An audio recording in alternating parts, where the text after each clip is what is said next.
Snow does not always fall loudly. That night, it descended like a hush laid gently over the world, soft as breath against a window pane. The pines bowed under its weight, and the sky lowered itself until it seemed to rest upon the roof of Callan Frost's cabin. He had chosen that place because no one else had wanted it. Too far from town, too close to memory, the kind of land where a man could disappear without anyone needing to say so aloud. Inside, the fire cracked with the dry impatience of old timber. Callan sat in a wooden chair worn smooth by solitude, a mug cooling between his palms. He had learned to live with quiet the way other men lived with music. It filled the corners. It settled in his chest. It asked nothing of him. On the wall hung a single-framed photograph, turned face down. He never explained why. The town of Briar Hollow preferred to speak of him in softened tones, as if loud words might wake something dangerous. Children were warned not to wander near the treeline. Sheriff Hollis Boone had once called him that ghost soldier, not unkindly, but with a caution reserved for storms that had not yet decided where to land. Callan did not correct them. He bought supplies once a month, nodded when spoken to, and returned to the edge of the map, where the road thinned into snow. He had come home from war with fewer scars than expected, and more silence than anyone could measure. There were nights when he woke certain he had heard a voice calling his name across desert wind. There were mornings when he could not recall whether he had slept at all. He told himself he preferred it this way. Nothing alive in the cabin meant nothing could be lost. The scratching began as something so faint he mistook it for memory, a delicate, irregular sound beneath the roar of wind. He stiffened, listening. The fire snapped again. The scratching returned, more urgent this time, followed by a thin, fragile whimper that pierced through wood and bone alike. He did not move immediately. Instinct had taught him that not every cry could be answered. He stared at the door as if it might explain itself. The sound came again, small, shivering, determined. Callan rose with the reluctance of a man stepping toward a battlefield he thought he had left behind. When he opened the door, the wind hurled snow across his boots and into the cabin's warmth. Beneath the porch steps, half buried in drifted white, were two shapes pressed tightly together. They were scarcely more than fur and bone. The larger one, charcoal dark and trembling, stood over the smaller, like a sentry refusing to abandon its post. Its ribs showed sharply beneath its coat, its eyes, wide, wary, unblinking, fixed on Callan with a ferocity that did not match its size. The smaller pup, honey brown and delicate, lay curled against its companion, breath shallow, lashes dusted with frost. For a moment, no one moved. Callan felt the old fracture inside him split open. He heard again the echo of a radio gone silent, saw sand swallowing footprints too quickly, remembered the weight of someone he could not carry far enough. He had promised himself never again to reach for something he might fail to keep alive. "I don't keep things," he murmured, though the wind carried the words away. The darker pup shifted, angling its frail body more protectively over the other. Not a growl, just a statement. If there was danger, it would meet it first. Something in that stubborn posture unsettled him. It was not fear he saw. It was loyalty. He stepped down from the porch. Snow sank around his boots. He removed his gloves with careful slowness, as if approaching an injured comrade rather than two abandoned animals. The cold bit instantly into his skin. The larger pup flinched, but did not retreat. Callan crouched, feeling the creak in his knees that winter always deepened. "Easy," he said, voice low and unpracticed. His hand hovered, then settled against the dark fur. Ice clung to it. The body beneath trembled violently, but did not snap. The smaller pup's eyes fluttered open, unfocused, searching. He exhaled, with deliberate gentleness. He slid his arms beneath both fragile forms and lifted them against his chest. They weighed almost nothing. The darker one remained rigid, nose pressed into his sleeve, as if memorizing his scent for future judgment. Inside the cabin, the door shut against the storm with a hollow thud. The fire's warmth wrapped around them, but the puppies continued to shiver. Their cold sunk too deep to surrender quickly. Callan set them near the hearth and moved with efficiency born of training. Towels, a battered wool blanket folded at the foot of his bed, a shallow bowl of warmed milk. He knelt on the floor instead of returning to his chair. The honey-brown pup whimpered weakly when he touched her paws, but he worked patiently, rubbing warmth back into each tiny limb. The darker one refused to leave her side, pressing close, eyes tracking every motion Callan made. It was not distrust so much as vigilance, a promise to guard what little it had. "You're stubborn," Callan muttered, almost accusingly. The firelight softened the angles of his face. The cabin no longer felt cavernous. It felt occupied. Breath filled the air that was not his own.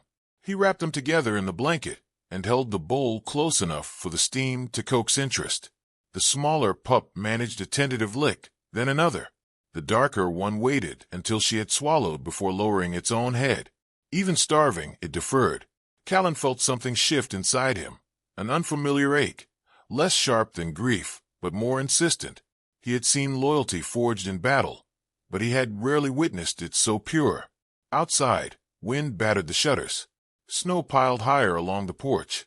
Briar Hollow would sleep through the storm unaware that two lives had hovered on its margins and been drawn inward by chance or mercy.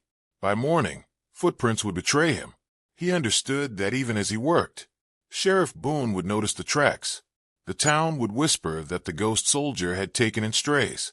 There would be questions about temperament, about training, about whether a man like Callan should be trusted with creatures that could one day grow strong. The darker pup's had finally lowered to rest against his wrist. Its eyes remained open, but the tremor in its body lessened. The honey-brown one curled closer, breath evening out, a fragile rhythm against his palm. He realized then that he had not touched another living being in months. The awareness unsettled him more than the storm. Time thinned beside the fire. He fed them in small intervals, careful not to overwhelm their weakened bodies. He dried their fur until it fluffed unevenly. He adjusted the blanket again and again, though it no longer needed adjusting. When the smaller pup stirred and nudged weakly toward his chest, he hesitated only a second before lifting her. She fit against him with disarming ease, her heartbeat fluttering like a moth's wings. The darker one climbed awkwardly after, pressing in close, unwilling to surrender proximity. They did not know his history. They did not know what he had failed to save. They only knew warmth. "You can stay," he said quietly, surprised by the steadiness in his own voice. "For tonight." The words hung in the cabin like a vow neither of them fully understood. He leaned back against the hearth. Blanket gathered around all three of them. The fire dimmed to embers, then flared again as the logs shifted. Snow continued its patient descent beyond the walls, but inside, the air grew tender. For the first time in a long while, Callan did not listen for ghosts. He listened instead to the steadying breath of two small creatures who had chosen his doorstep as their last refuge. And as sleep approached, hesitant, cautious, he understood that whatever the town might say in the morning, whatever judgment might follow, something irreversible had already occurred. The door had opened, and it would not close the same way again. Morning arrived pale and uncertain, as if the sun itself doubted its welcome. Snow lay smooth and unbroken beyond the cabin, except for the narrow scatter of paw prints that circled the porch and returned to the door. Callan noticed them before he noticed the quiet weight resting against his ribs. The darker pup, he had begun to think of him as Ash, watched the window with steady amber eyes. The smaller one, Ember, remained curled beneath Callan's chin, breath warm and faintly milky. He had not meant to sleep on the floor, yet there he was, stiff-backed and strangely rested. He disentangled himself carefully. Ash rose at once, positioning his slight body between Ember and the open room, as if danger might be concealed in the rocking chair or beneath the table. Callan almost smiled. "Still standing guard," he murmured. He moved about the cabin with deliberate calm, warming more milk, breaking stale bread into softened pieces. Ember ate clumsily, but with growing insistence. Ash waited, as he had the night before, until she had taken her fill. Only then did he lower his head to the bowl. Callan observed without comment, but something inside him rearranged itself around that small, unspoken devotion.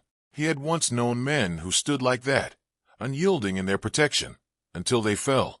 A knock sounded at the door. Ash stiffened instantly, body angled forward. Ember startled and stumbled backward into the blanket. Callan felt the old reflex tighten in his spine. He crossed the room and opened the door a measured span. Mira Vale stood on the porch, cheeks flushed from cold, a basket looped over her arm. Snow caught in the dark strands of her hair, and she did not brush it away. Her gaze moved first to Callan, then to the shapes shifting behind his boots. "I thought you might need fresh bread," she said gently, though her eyes had already softened. Callan hesitated, then stepped aside. Ash did not bark. He simply watched her with grave intensity. Ember crept forward, nose quivering. Mira crouched without invitation, setting the basket down before extending her gloved hand palm up. She did not reach for the pups. She allowed them to decide. Ember sniffed first, tail giving a fragile twitch. Ash followed, nostrils flaring, but he did not object when Ember pressed closer. "They chose well," Mira said quietly. The words unsettled Callan more than accusation would have. He folded his arms, unsure where to place his gaze. "Strays," he replied. "Survivors," she corrected, not unkindly. Her presence altered the room's atmosphere.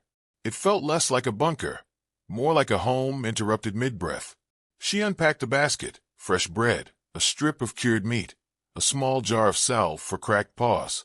No questions, no pity. Before she left, she paused at the door. "Sheriff Boone noticed the tracks," she said. "There's talk." Callan nodded once. Of course there was. By afternoon, the talk had hardened into concern. Sheriff Boone arrived with his hat dusted white and his expression carefully neutral. He did not step inside immediately. He remained on the threshold as if unsure which side he preferred. "Heard you took in strays," Boone began. Ash stood beside Callan's leg, not growling, simply present. Ember hovered close behind him, peering around his boot. "They won't trouble anyone," Callan said. Boone's gaze lingered on the dogs. "Council's wary. Winter makes people cautious. They're saying unregistered animals can be unpredictable." Callan absorbed the implication without flinching. They were freezing. "That's not the question." Silence settled between them, not hostile but heavy. Boone shifted his weight. "Meeting tomorrow night. Town Hall." When the sheriff left, the cabin felt smaller. Callan crouched before the pups. "You hear that?" he asked quietly. "You've already got a reputation." Ash's ears twitched, though whether at tone or meaning, Callan could not tell. The next morning, he began building a proper bed, from spare timber stacked behind the cabin. His hands moved with steady precision, measuring, cutting, fitting pieces together as though constructing something more permanent than a wooden frame. Ash followed each motion. Ember tangled herself briefly in loose shavings before Callan lifted her free. He realized, while sanding the edges smooth, that he was not building it for a single night. Late that afternoon, a thin cry carried from beyond the clearing. Callan froze. Ash heard it too. His head snapped toward the sound, posture rigid. Ember whimpered faintly. The cry came again, distant, strained. Without hesitation, Ash bolted toward the tree-line. "Ash!" Callan called sharply, but the pup did not slow. He swore under his breath and ran after him, boots plunging through snowdrifts. The cry grew clearer near the frozen creek that edged the property. Callan's pulse hammered against his ribs. He reached the bank, just as Ash skidded to a halt. Ember had followed. She stood perilously close to a patch of ice glazed thin and treacherous over dark water. One forepaw slid forward. The surface groaned. "Stay," Callan ordered, though fear sharpened the word. Ash did not hesitate. He lunged, gripping Ember's scruff in his small jaws, just as the ice splintered beneath her weight. The crack split outward with a violent snap. Water surged up through the fracture. Ash braced himself, claws digging into snow. Ember yelped, body swinging dangerously toward the widening gap. For a breathless second, the world narrowed to that fragile grip. Callan dropped to his knees and reached forward, seizing both pups against his chest as the ice gave way entirely. Frigid water soaked his sleeves, but he did not feel it. He staggered backward to solid ground, cradling them tightly. Ember trembled violently. Ash panted, eyes wide but defiant. Footsteps crunched behind him. Sheriff Boone and 2 townsmen had followed the trail of noise. They had seen enough. Boone's expression shifted, not to alarm, but to something quieter. Recognition. That one pulled her back. One of the men muttered. Callan met the sheriff's gaze across the white silence. No defense was offered. None was needed. By nightfall, word had spread differently than before. Not about danger, but about loyalty. About a small, dark pup who had not abandoned the weaker one when ice threatened to swallow her whole. At the town hall the next evening, the air felt thick with expectation. Callan entered without ceremony, Ash and Ember walking close at either side. Conversations faltered, then resumed in lowered tones. He did not wear his old uniform. He wore flannel and worn boots, the clothing of a man rooted to this place rather than passing through it. Council members spoke in measured phrases about liability and safety. Boone recounted what he had witnessed at the creek. Mira stood near the back, hands folded, watching. When it was Callan's turn, he did not clear his throat or raise his voice. "They didn't need me to be strong," he said simply. "They needed me to open a door." A murmur rippled through the room. "I thought I'd lost the right to protect anything," he continued, gaze steady. "Turns out I was wrong." Ash sat at his heel, unmoving. Ember leaned gently against his boot. Silence stretched, not uncomfortable, but contemplative. Boone removed his hat. "Seems to me," he said slowly, "that what we saw at the creek wasn't threat. It was character." The vote passed without spectacle. When Callan stepped back into the winter night, the air felt different against his skin. Not warmer, exactly, but less accusing. Ash trotted confidently beside him. Ember stumbled once, then recovered, tail lifting higher than before. Over the following days, children began lingering near the edge of his property, emboldened by stories of the rescue. Callan allowed them to approach under careful watch. Ash accepted cautious pats with solemn dignity. Ember wriggled into small hands, as if she had always belonged there.